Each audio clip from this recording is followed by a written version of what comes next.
আরও নতুন নতুন ভিডিও পেতে চ্যানেলটি সাবস্ক্রাইব করুন। ভালো লাগলে কমেন্ট করুন এবং লাইক ও শেয়ার করে আমাদের সঙ্গেই থাকুন।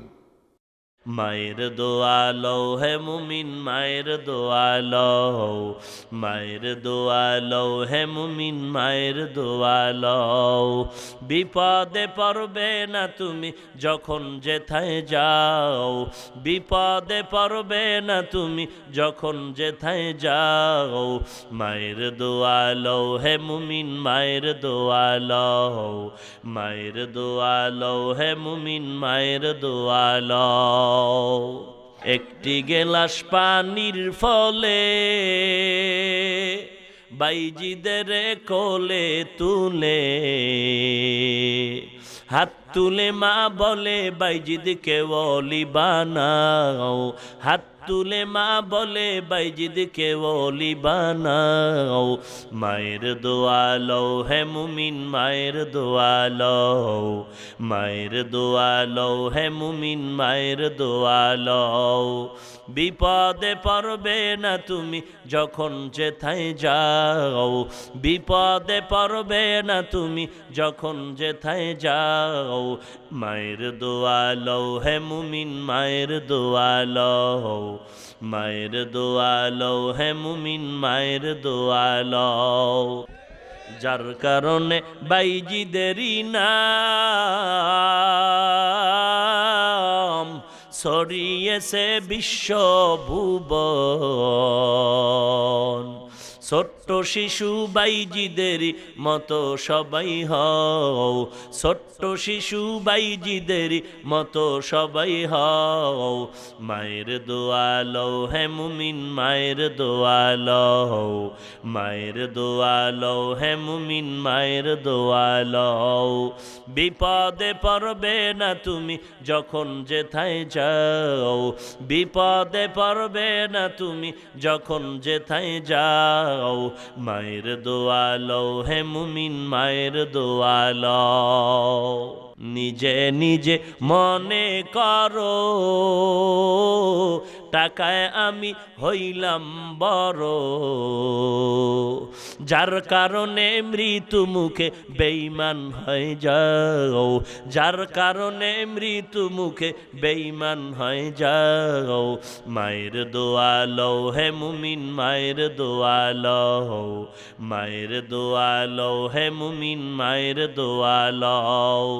বিপদে পড়বে না তুমি যখন যেথায় যাও, বিপদে পড়বে না তুমি যখন যেথায় যাও। মায়ের দোয়া লও হে মুমিন, মায়ের দোয়া লও। যাহা কিছু হও না কেনে কিছুই না মায়ের দোয়া বিনে। বাস্তবে না বুঝা মনে কইরো না যে ফাও, বাস্তবে না বুঝা মনে কইরো না যে ফাও। মায়ের দোয়া লও হে মুমিন, মায়ের দোয়া লও, মায়ের দোয়া লও হে মুমিন, মায়ের দোয়া লও।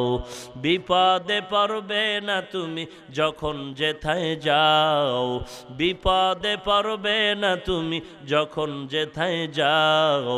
মায়ের দোয়া লও হে মুমিন, মায়ের দোয়া লও, মায়ের দোয়া লও হে মুমিন, মায়ের দোয়া লও। কি দুঃখ, কি দুঃখ গো, আজ এই বাংলার বাঙালি চালাক মুসলমান চান্দা উঠাইয়া টাকা উঠাইয়া ব্যানার টানায়া শাহজালালের দরবারে দৌড়ায়, শাহপরানের দরবারে দৌড়ায়, আমানত শাহর দরবারে যায়, অথচ বাড়ির দরওয়াজায় মা বাবার কবর। একবারও মা বাবার কবরের জিয়ারতে গেলা না রে বাবা। শাহজালালের দরবারে গেলা, কি করলা? বন্ধু বান্ধব নিয়া 5 দিন আড্ডা দিলা, নাচ গান দেখলা, 5 ওয়াক্ত নামাজ বা জামাতেও পড়লা না। কি হলো 5 দিন গিয়া? ওরে শাহজালালের ভক্ত তো হতে পারলি না। কে সে শাহজালাল? আল্লাহর মহব্বতে জীবনে বিবাহ করে নাই, অথচ তুমি ম্যাডামের তালে পড়ে রসুলের সুন্নতের জবাই দিলা।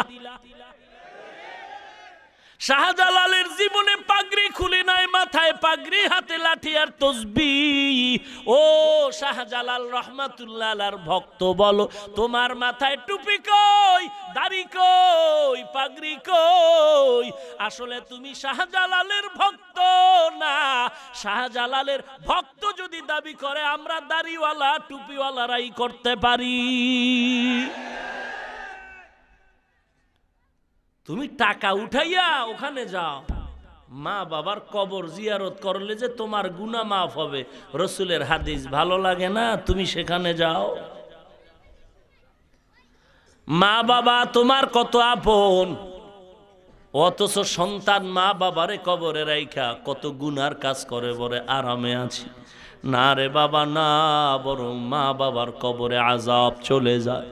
ও সন্তান, ওই মা বাবার কবরে কষ্ট দিও না রে সন্তান। অনুরোধ করে বলছি, ওই মা বাবার থেকে দোয়া নাও। মা বাবার দোয়া বড় কঠিন। মা বাবার কবরের কিনারায় গিয়া দোয়া নাও।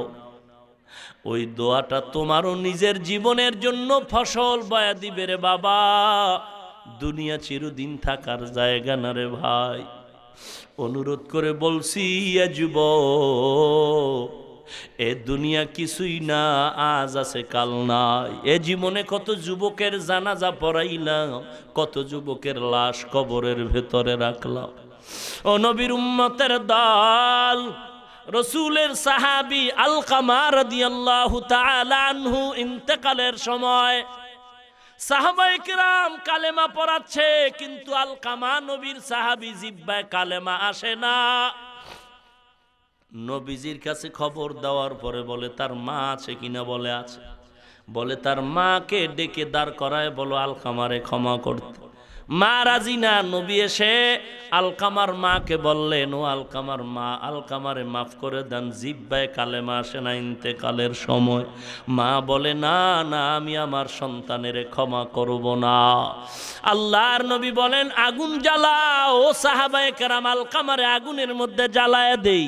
আল্লাহর নবীর কথার পর আলকামার মা চোখের পানি ছেড়ে বলেন, পয়গম্বর, আমি ক্ষমা করে দিলাম, কারণ সন্তানের কষ্ট সহ্য করতে পারি না, আমি মাফ করে দিলাম। মা যখন কথাটা বলল, আলকামার জবানে কালেমা জারি হয়ে গেল।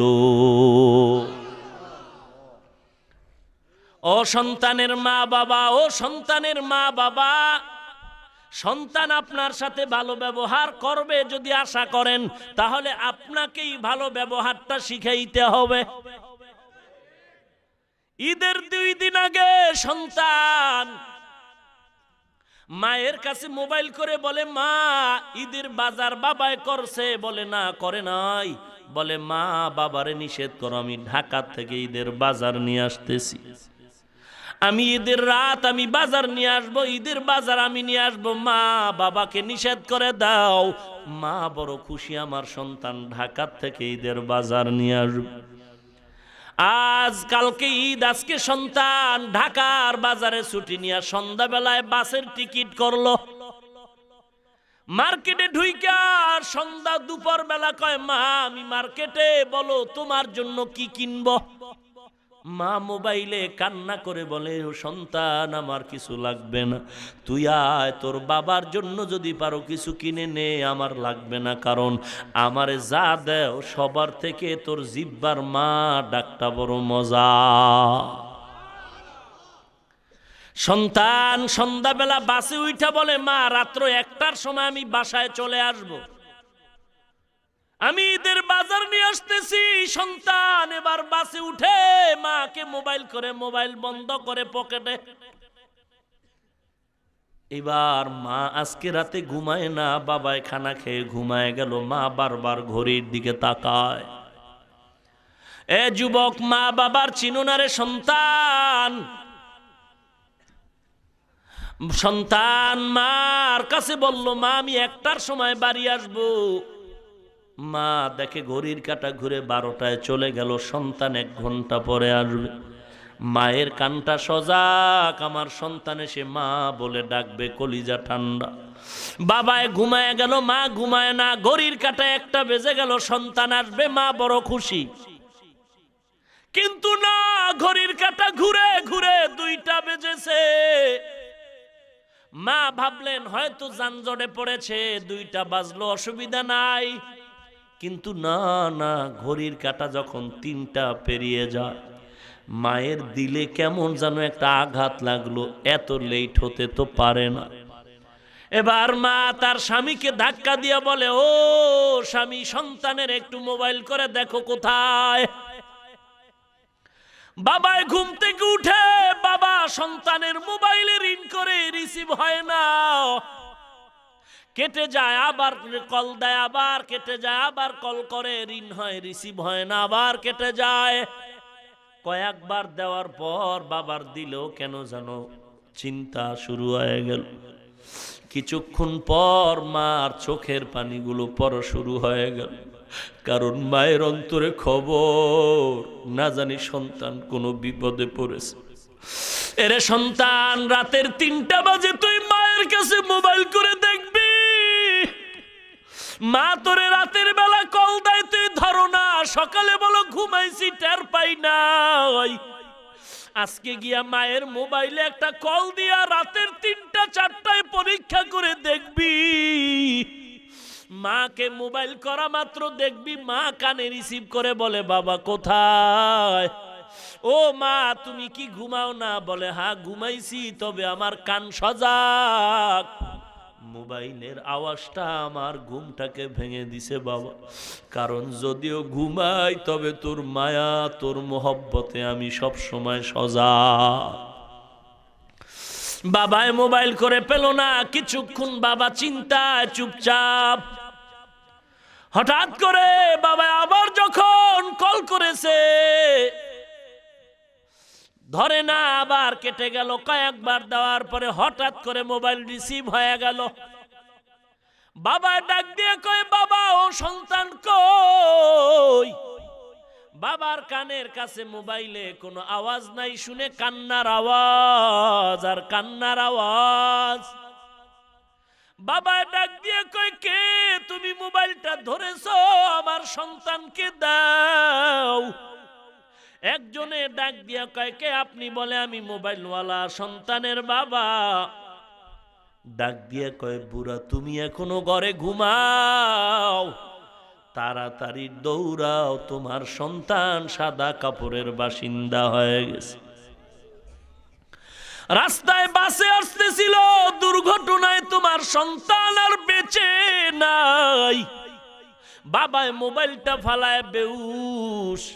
মা দরজা খুলে বাহিরে দৌড়ায় আর কয়, কই তোরা বোনের, আয় আয় আয়, আমার বাবা ঈদের বাজার আনতে গিয়ে চির বিদায়, আমি আমার বাবারে আগায় আনতে যাই।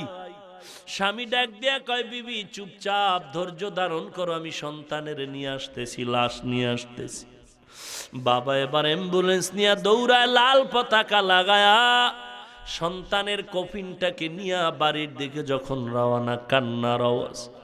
মা দরওয়াজায় অপেক্ষা, যখন লাল নিশানের গাড়িটার দরজা দিয়া ঢুকে, মা চিল্লায় একটা দৌড় দিয়া ড্রাইভারের বলে, গাড়ি ব্রেক কর, আমার বাবার ডালা খুলে দে, আমার বাবার একটু দেইখা নেই কেমন ঈদের বাজার নিয়ে আসছে। মা দৌড়ায় গিয়া কফিনটা খুইলা বাবারে চুমা খায়ার বলে, বাবা তুই কি আমাকে এই ঈদের বাজারের সংবাদ শুনাইছো? মা আজও পর্যন্ত পাগলনির মতো ঘুরে, আজও পর্যন্ত ওই মাকে কোনো ডাক্তার ভালো করতে পারে নাই। ওরে সন্তান, ওই মা বাবাকে কেমন করে ভুলে যাও? ও এলাকার মা বোনেরা, ও বৃদ্ধ বাবাজিরা, অনুরোধ করে বলি, সন্তানটারে আলেম বানাও, হাফেজে কোরআন বানাও।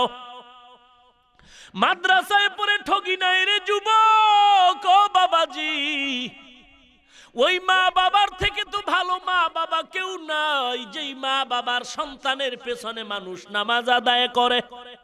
ওই মা বাবার কপাল ভালো, যেই মা বাবার সন্তানের কাছে মানুষ দোয়ার জন্য দৌড়ায়।